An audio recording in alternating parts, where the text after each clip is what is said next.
What's up, everyone? Welcome back to another episode of the Performance Strategies and Stumbles podcast. I'm your host, Dan House. Today, we have guest Rob Fowkes, who's with the Western Force Super Rugby team. Looking forward to sharing his insights with you today. But before we do that, a big thank you to the sponsors of this episode, who are Remaker. Remaker is the ultimate portable strength tracking tool. The Remaker tech unlocks S&C performance insights through the portable and versatile Remaker Link, a smart carabiner which connects via Bluetooth to the Remaker app on any smartphone or tablet. The live user-friendly display of metrics that can be analysed in session or monitored over time by the app and remotely via the Remaker portal enables coaches, physios and athletes alike to test, train, track and transform performance. Now, I've used the product in various different capacities and been really impressed by its ease of use. So I'd urge you to check out the product using the links in the show notes below. Thanks to the team at Remaker for sponsoring this episode. Let's now head over to talk with Rob, who's going to take us through some concepts around really focusing on the personal development profiles of athletes, being truly athlete-centered and involving them in the process of their own development. So welcome, Rob, for joining me on the podcast today. So Rob, just tell the listeners a little bit about your current role. Yeah, thanks for having me, Dan. So I'm the lead strength and conditioning coach at the Western Force Super Rugby team based out of Perth, Western Australia. So day to day, I look after the fully contracted senior players, essentially all of their physical development, strength, power, etc. But then also starting to look at across the club how we devise physical development processes, and that's throughout the academy and moving into the women's team space as that expands as well. That's sort of the bones of it, really. Nice. And does that role include on-field management, or is that done by a separate individual in the department? Yeah, so we've got a few people working within the team. So we've got a head of performance that looks after the department, a sports scientist that does the nuances of the loading. I tend to manage timings around the field sessions, sort of help to coordinate the coaches and that kind of different moving parts as we go through the session. So it's a little bit of a collaborative process on those sorts of things. Nice. And so today we're going to be delving into a specific strategy you use. And so just for the listeners, what is it we're going to be discussing today? And importantly, as a strategy, why is it something you're using currently to try and create performance impact? Yeah, so it's something that I've gone through the process of doing over the last couple of months, really, and it's developing a model of physical performance that we can use to create impact within our processes day to day.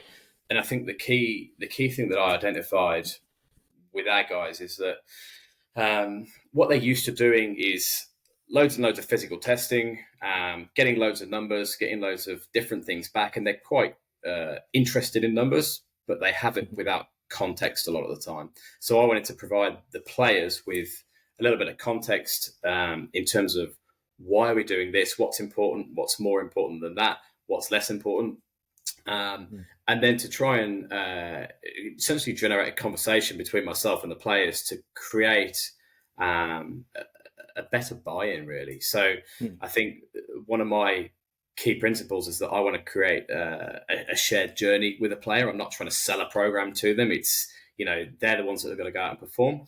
I've sort of gone through that process recently and presented to the players and coaches and medical staff, slightly different versions of the same thing over the last 2 or 3 weeks. Nice. That's it. Cool. And I think over here we've got iterations of similar models that are generally called something like an IPD, like an individual physical development plan, or an individual development plan, IDP. And so it sounds like it's something related to that, but it's a little bit more specific in terms of the relatedness of what they're doing and why they're doing it, and linking it back to their biggest passion, which is the sport, I imagine. Yeah. So, I mean, essentially, I took what I thought are the key physical principles of rugby union and just tried to break them down. So essentially, we've got a good bit of a model where two sides of the same coin. We've got impact in high intensity actions is the first thing. So that's impact sounds like collisions. It's not just that. It's collisions. It's sprints. It's just anything that's creating impactful actions. So what does that look like for your position? And then the second sort of side of that is just repeatability of it. So how often can you do those things effectively? And then we sort of underpin that on the model that I showed them with robustness, because it doesn't matter how much impact you can create and how many times you can do that. If you're not robust, you can't maximize your training, and you're never going to be fully available, essentially. Nice. So you've got impact, which is impactful actions, behaviors on the field, characteristics of the position that determine successful players or not. You've got the repeatability of those actions, and then underpinning it, the resilience to endure doing it again and again over the season. That sounds really cool. So let's dig into the impacts then. You're talking about distinct actions, I imagine. Is that breaking through shoulders as a type 5 player? It's probably not as specific as that. It's more because it's sort of trying to link back to the physical programming. It's a little bit more general, but still related to their position. So, for example, I try to sort of distill what would be the key impactful thing for your position. So, for example, our 9s and 10s, we looked at acceleration. So 0 to 10 meters, how quick are you? For our type 5 forwards, it was momentum over 10 meters. So just through timing gates, your average speed multiplied by your body mass, all things being equal, the greater momentum, the more likely you are to be successful in a collision. Cool. And so and the outside backs was 20 meters speed, but it was 10 to 30. So it was that kind of rolling 10. Essentially just how fast are you? Brilliant. So looking at that, then you've got, that's probably your role, as I understand it. You are going to identify those key physical determinants that will influence their ability to be successful in their position. And what's the process then of this type of intervention? How does it start? Does it start in pre-season? Does it start with the players owning it? How does it start, and what's the journey of this type of intervention look like? I think it ends with the players owning it. That's kind of the key. That's kind of the key point for me, is that the more ownership that they can take of it, the better they're going to be long term. So the first step for me was, once I put it together, was just to take it to coaches, because they're the key ones. If they don't agree with it, then it doesn't really matter what I think. They're not gonna sort of buy in, and they're not going to deliver it. So once I've taken it to the coaches, to the medical team, and presented it to those, just to present it to the players in a slightly simplified way. So obviously, we've got probably 50 players training with us at the moment. Within any group, there's obviously going to be large ranges of understanding of those sorts of things and interest in those sorts of things. So as long as everyone understood the basics, then we could come up with a bit more conversation if needed. And I tried to, for each side of it, so that impact, repeatability, and robustness, define the term in quite a simple way, and then also help define which of it is more on my side, on the physical development side, and then what part of it would be transferable from on-field type actions and training, and how there's an interaction there between the two. So it's not just sort of siloed S&Cs over one side, coaching and technical development is all the way over somewhere else. It's trying to close that gap in their minds. Nice. And so going back to the objectivity needed, that goes back to a physical profiling battery of assessments, I imagine. Is that the same across the squad, or have you individualized within position as well to start this process? No, it's fairly similar across the squad. I mean, what we have to, so we're also part of Rugby Australia, part of the 5 super teams from Australia. So we do have to have a certain battery of tests that we do, and to be honest, they encompass almost everything you want to do anyway. So we can just dig into that and sort of dive into what metrics we want to take out for what position, and then the way I sort of tiered it in terms of feedback would be, as I said, sort of trying to find one impact and one repeatability score that is our primary feedback metric, but then other things underneath that they want to know about and that are still interesting and important, but are probably sort of slightly secondary. So, for example, how strong you are would be a key one. Like your bench press score, your squat score, that sort of stuff. Like, it's things that we can use to generate generate competition as much as anything and put it up on leaderboards, and it's still fun and interesting, but it's sort of a more secondary type of thing. It's not, it's sort of underpins what primary metric that we're trying to develop. Nice.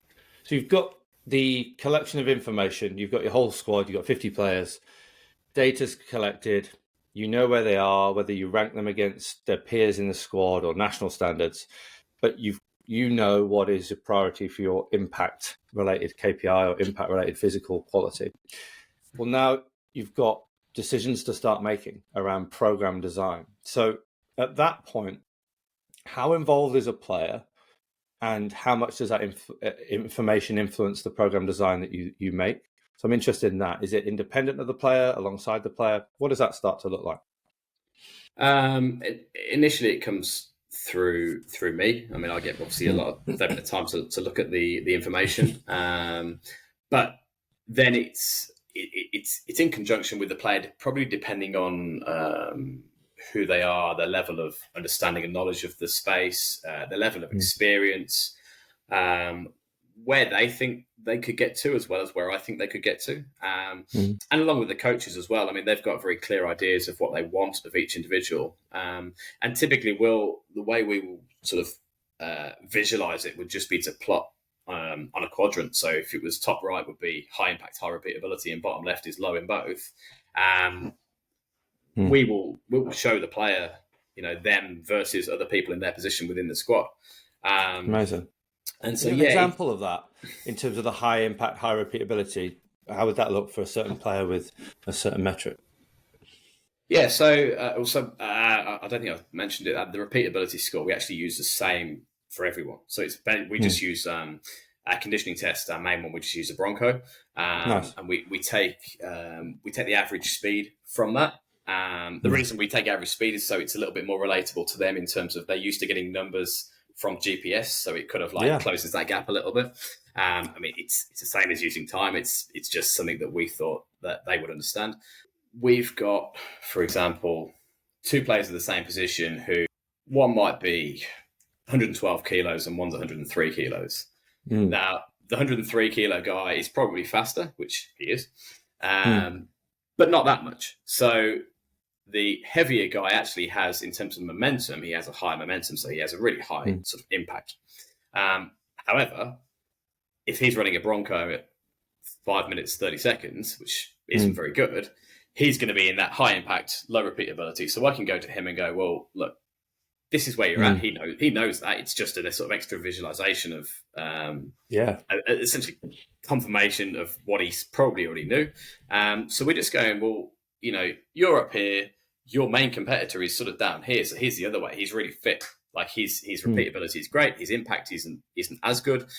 You're not going to turn one into the other, but what's the best version of you versus what's the best version of him? And then trying to get that conversation. And I think it's the guys that are a bit more experienced, they tend to know what works and what doesn't work for them quite well, I think. Doesn't necessarily mean they understand everything, and there's still a fair bit of leading an explanation from me. I'm not going to hand everything over to them just because I've been playing professionally for 8 years. But they're I think they're quite clear on what they know, or what at least they think they know, and you can sort of translate that from player language into more technical programming type language from there. Yeah, nice. Cool. So I really like the quadrant element because it's chalk and cheese or black and white for the player. They can identify themselves, and like you say, they probably already know it, but they probably need some a reference point to understand the context of that information.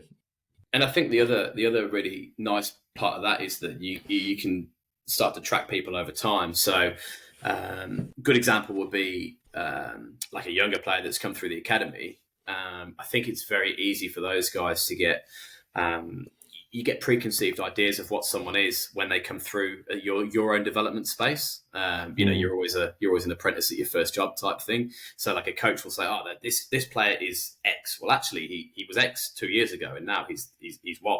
He's completely different. He's actually very competitive in all these physical elements. It's just you haven't looked deep enough to see it. So again, it visualizes that, and it gives them some pretty instant feedback of what that looks like. Nice. How has this managed the requests from coaches about their athletes and what space they need to be in physically? Has it created good dialogue between you and the technical coaches? Yeah, like our coaches are like they're really good. They're really collaborative anyway. So like we tend to have some quite quite good discussions, and I get some quite clear direction of what they would like from each individual. But yeah, it just again it's another thing that probably simplifies that conversation rather than rather than a 10-15 minute conversation about well what's his squat score, what's he bench, what's his power output on a watt bike. Well, I can tell you all that stuff, but actually we've agreed that this is the meaningful things we're looking at for field performance, and this is where he sits within that. And by the way, this is where the other guy sits within that. And you can actually you can sort of just simplify things and not have to draw it out too much, really. Nice. And so going back to the how and the process behind this type of strategy, well, you've got your information, you've got your identification of where a player sits. Is it that you are putting information up on a board, you're emailing out this information, or are you bringing a player in and sitting down with them and talking them through it? Is it presentation to the whole group and they have to interpret their own data? How does that happen? How do you make this come to life? Okay. Yeah, can you give some examples? Yeah, so like we're really big on competition. Like, what's one of the key elements that our head coach wants to drive into our guys is that you've got to be competitive with yourself and with each other. So whenever we do any kind of a test or profiling session in the gym, when they'll go into the next rugby meeting, I'll put that up on the big screen, top 5, bottom 5 for everyone to see. That's just a key thing that we do. And then we'll just put it up on a leaderboard within the gym. Again to sort of create that competition between them. But yeah, then also it is individual conversations, and particularly for the guys who are probably less aware of where they might be or what it means. Having that individual sort of one-to-one time to show them everything, and then to show them all the things in the next tier below that underpin it all. I think it's really useful. I think it's almost it's a really key thing that can help me develop that trust between myself and the athlete. Cool. Yeah, I'd agree. I think that there's times when, just because we've got large numbers of athletes, we think, right, the easiest way to deal with this burden of time as such to get all the information out is to put it in a big presentation and just cover all bases with one meeting. But actually, these players are the sum of individuals performing. And if you're driving competition, you require that athlete to invest in themselves to the greater good of the team. And so that's really quite a powerful thing, to make sure you're sitting down with the athletes and going through the program with them. In terms of program design then, and the how here, you're going to have a lot of different variations of priority needs for players. So just in a training week, how do you accommodate for that so that this strategy stays present for players throughout a season? So within our system, I'm basically programming for all the senior players. So that's up to 40 at a time. So although all the stuff I talked about is really individualized and all that sort of stuff, it's actually within sort of buckets of there might be 3 or 4 programs running at any one time, not 19 or 20 different programs running at any one time. So basically just creating a development workflow for each of those different things. So for example, on impact, is their body mass appropriate? Yes or no? Do they produce enough maximal force? If no, who are they? Like, are they a young player that we've got quite a lot of juice to squeeze within that? Then we'll just sort of keep them on that type of thing. If they're slightly, if they're 29 years old and they've been a pro for 10 years and they don't produce much force, then are they going to start, type of thing? Then essentially, just basic stuff. Do they produce force quickly?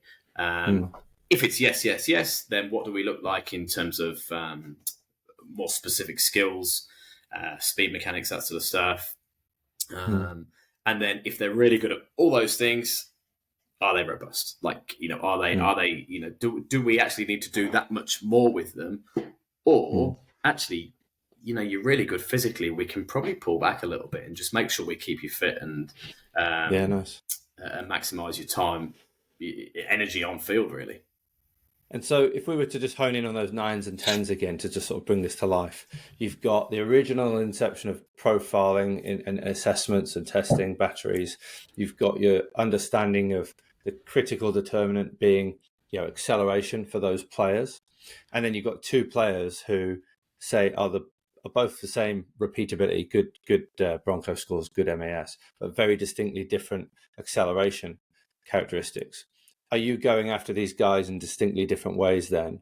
And where would that happen? Would it be in the gym, on the field, a bit of both? Or would they have the same gym program, but you attack it on the field? What's your approach there in that example? I think, so as you said, if they're both fairly similar in terms of their repeatability, the one who is slower, we've probably got to work out why is he slower and just take him through that sort of hierarchy. So is he slow over 10 meters because he's actually just really weak? Is he slow over 10 meters because he's strong but he doesn't know what to do with it? So just trying to find the why for that individual. And then the one who already is quick, if he's already repeatable and already really quick, is there much development left in him or not? So do we think we can get much more out of him? Because even if you're quick and you're fit, if you're not the best in the world, then potentially we can still, that's our aim. We want our players to be the best in the world. We're not here to sort of try and finish in the middle of the table with average athletes. We're here to try to win the competition and create internationals. So that's a key point. But then on the other side to that, if they've been training for a fair number of years and we think they're pretty close to their sort of genetic potential, maybe it's a case of just trying to maintain what they've got, trying to make sure they maximise their on-field time and their freshness.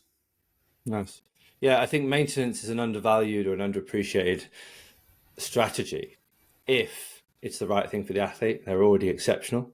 So, and then it's probably much more about helping them on the technical side with coaches, joining them on the field and helping them find expression of that speed that they have that separates them from the field. Because there's one thing to have it and there's one thing to express it. And then just coming back to that individual in that comparison that would be the weaker athlete, you've identified they're weaker as such. In terms of just wrapping us up here in a how again, how are you approaching their strength development? Do you have to find more time for strength development, or is it just about very precise exercise prescription and intensity? What's your affordance to develop strength in your program? So we get quite long blocks in the year, providing the players are not internationals when they go away. If they're with us, we get quite long development blocks in the year. So, for example, the pre-Christmas, pre-season, we've got a 6-week block. And as long as it fits in with the rugby, the technical tactical development and the holistic workload, I can essentially put in whatever physical development I want within that. So if we've got a young forward, for example, who we feel is deficient on lower body strength, they will lift heavy lower body twice a week. And our structure, the way we've got it at the moment, we'll split mornings and afternoons. So, for example, we'll go Monday morning, neuromuscular type characteristics. So, real quite low volume, high intensity strength power type work. And then on a couple of afternoons a week, so like a Friday afternoon would be a really good example. We just chuck a load of volume into them before the weekend. So they can, it's the last thing they do, and they can go away and they can be sore and they can recover, and it's safe. If that player's like that halfback we were talking about, a strength deficiency for a halfback versus a strength deficiency for a prop might look like quite different things. So the halfback still will have probably, let's say, one heavy lower body lift probably on that kind of Monday morning, and then on the Thursday morning, which is typically our second lower body hit of the week, they would probably be chasing sort of more rate of force development impulse type characteristics, because that's still what they've got to be really, really good at. Nice. And then just wrapping us up here, you used the ownership example, like the end goal is to try and get ownership of the players. What is that looking like with probably the few athletes that do start to own this? Obviously, it'll take a long time for people to all own it, but does it look like that they are starting to dictate or ask you for certain training methods and approaches? What does that ownership look like at the end? Yeah, and it does. It starts to look like a fair few questions, and Nice. Depending on who they are, they can be quite leading questions. And sometimes it's stuff that I want to do this because I like doing this, and you've got to push back on that. And sometimes it's I want to do this because I think based on what you've told me, this will be most beneficial for me. So I think probably even a couple of years ago, like I would have been quite afraid of that and think, I'm the S&C coach, I should know what they've got to do and all these. But we're just working with people. Like they're the ones that are going to go out there and do it. They're the ones that are lifting the weights. They're the ones that are doing the sprint. They're the ones that are playing the game. I'm just there to help them get there. So it's starting to look like that. I think there's more. There's a fair bit of confidence and sort of trust within our group that we're trying to get go in the right direction. And the key thing going forward is that spreads from a third of the group to half the group to all the group eventually. That's where we'd like to get to. Nice. And so look, I want to wrap up here. Like you've been really open about the strategy you're using here to basically develop players in an individual plan sense. So just to help those listening, if you had an emerging practitioner or somebody that wanted to go down this route, what are sort of 2 of the 3 key principles they've got to adhere to get this right? Yeah. So I think the first part is know the physical demands of your sport. Nice. A sport like rugby, it's chaotic. So the first thing that I try and do for all the time is to simplify it. For me as much as anything else, because it sort of makes it slightly easier. So know the demands of your sport, be able to simplify it, and then put that into a way that makes sense. Just make it make sense for you first, because if it doesn't make sense for you, then you can't show it to anyone else. And then work out a strategy for how you're going to communicate that with the group. Because you can have the best model in your own head, but if you don't know how you're going to communicate that and what that looks like and what you're trying to get to with it, then you're never going to create that kind of meaningful impact. Yeah, nice. I like that. And too many times we go to reports, right, which are just not very human in nature and open to interpretation also. And probably I've made mistakes where I put reports up and it's giving me more questions from the athletes than answers. So I think that's really, really pivotal and really, really critical. So Rob, I want to say thanks for this part of the podcast and sharing your insights into this strategy you're using. So thanks so much. No worries. Thanks there to Rob for sharing his insights into how he manages the development as individually as possible across a really big squad size. I also want to draw your attention to the group mentorships that will be commencing in July. Myself and other mentors will be taking on enrollment for mentees to participate from April 7th onwards. Keep your eyes peeled on social media of how to interact with some of the content we'll be giving away for free that might encourage you to sign up for those programs and go into a bit more depth about some of the things that we'll be sharing for free. Again, a big thank you to Remaker for sponsoring this episode. We really appreciate it. And as I said before, please check out the show notes to understand a little bit more about Remaker and their product and what they can do for you.